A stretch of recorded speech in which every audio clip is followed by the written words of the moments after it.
Hello students, welcome to my YouTube channel Guide Education. अगर आप लोग इस चैनल पे नए हैं तो please subscribe my channel and watch daily my videos. आज का टॉपिक है factorisation by using factor theorem. अभी तक के जो वीडियो आपने देखे होंगे हमारे, उसमें आपने देखा होगा कि मिडिल टर्म को स्प्लिट करके हम लोगों ने फैक्टर करना सीखा है।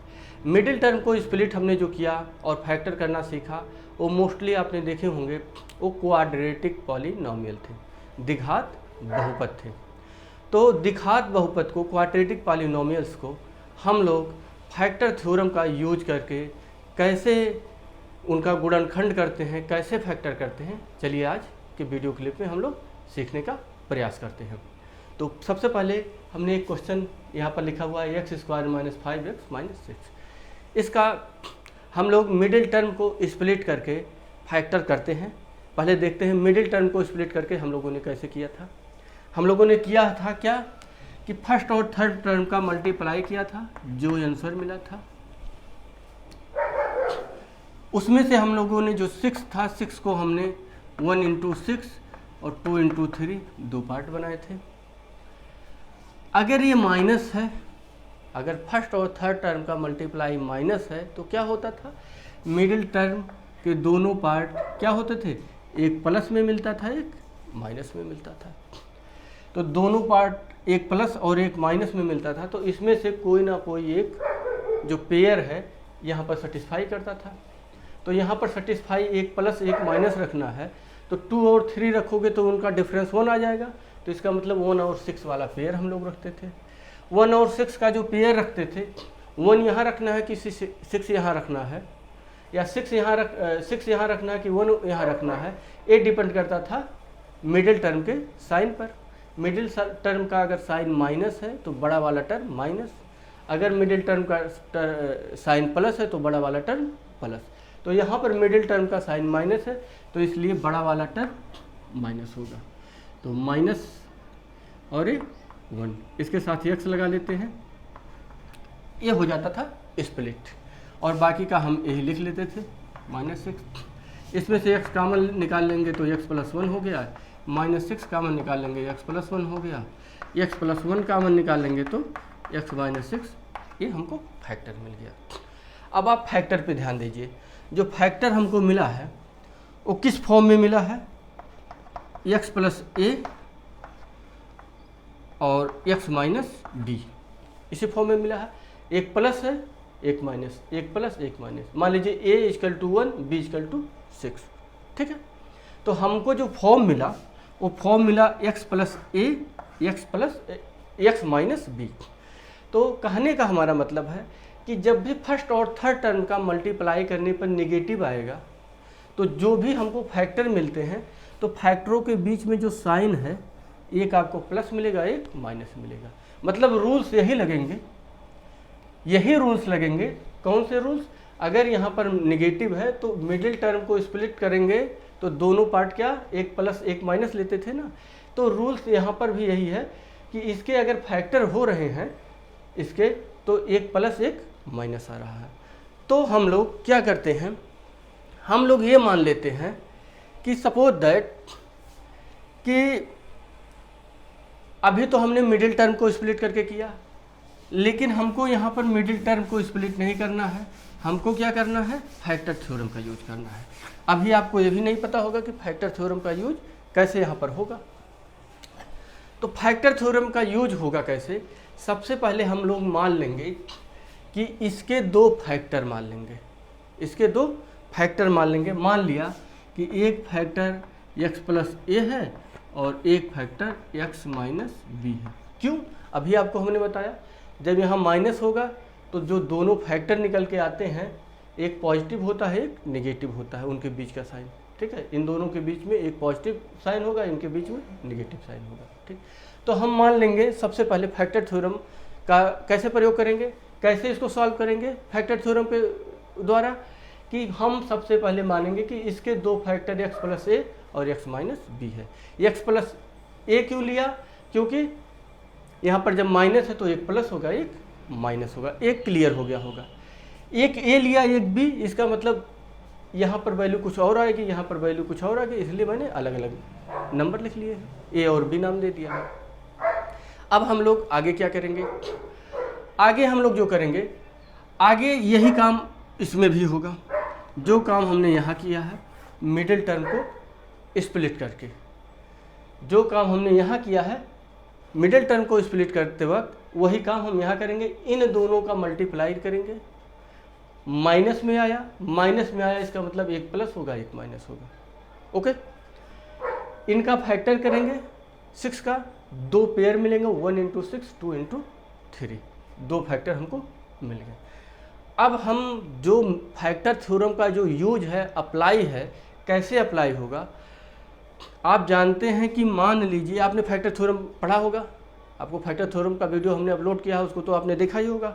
उसमें क्या बताया गया था कि मान लीजिए px कोई पॉलिनोमियल है, कोई भी पॉलिनोमियल हो सकता है, मान लीजिए यही है px, मान लीजिए यही है x² माइनस 5x माइनस 6, इसी को ही मान लीजिए। और इसका अगर एक फैक्टर x प्लस ए है, एक फैक्टर x प्लस ए है, तो इसका मतलब x इक्वल टू माइनस ए रखेंगे यहाँ पर, तो ये 0 हो जाना चाहिए। यही ना फैक्टर थ्योरम बताया गया था। फैक्टर थ्योरम क्या बताया गया कि अगर x प्लस ए इसका फैक्टर है तो x इक्वल टू माइनस ए रखने पर ये 0 होना चाहिए। इफ़ x माइनस बी इसका फैक्टर है तो x इक्वल टू बी रखने पर ये 0 होना चाहिए। मतलब यहाँ अगर प्लस है तो माइनस ए रखेंगे, यहाँ अगर माइनस है तो प्लस लेंगे, ठीक है वैल्यू। तो अगर ये इसका फैक्टर x प्लस ए है तो x इक्वल टू माइनस ए रखने पे 0 होगा। इसका फैक्टर अगर x माइनस बी इसका फैक्टर है तो x इक्वल टू बी रखने पे 0 होना चाहिए। अब यही a और b की हमको वैल्यू कहाँ से मिलेगी, a वैल्यू हमको मिलेगी इस फैक्टर से, कि a और b की वैल्यू यहीं से मिलेगी। हमको यहाँ से करना क्या होगा, 2 पेयर्स हैं, एक पेयर आप उठाइए। क्या करेंगे, एक पेयर आप उठाइए। पहले कौन सा पेयर है, 1 इंटू 6 है, तो इस पेयर में से 1 को उठाइए, ठीक है, और 1 को उठाइए, यहाँ पर 1 अप्लाई कीजिए। क्या निकालेंगे, हम क्या निकालते हैं, px है ना। तो क्या बोलते थे फैक्टर थ्योरम पे कि भैया x प्लस ए अगर इसका फैक्टर है तो p minus a equal to 0 होगा ना, या x माइनस बी फैक्टर है तो पी बी इक्वल टू 0 होगा। यही बातें होती थी ना। तो यहाँ पर अगर मान लीजिए कि हम मान लेते हैं कि 1, x प्लस ए के स्थान पे हम मान लेते हैं कि x प्लस 1 फैक्टर है, इसका x प्लस 1 फैक्टर है। तो इसका मतलब अगर x प्लस 1 फैक्टर है तो x इक्वल टू माइनस 1 रखने पर ये 0 होगा। अगर x इक्वल टू माइनस 1 रखने पर यह 0 होता है तो इसका मतलब x प्लस 1 फैक्टर होगा। ये फैक्टर थ्योरम बताता है।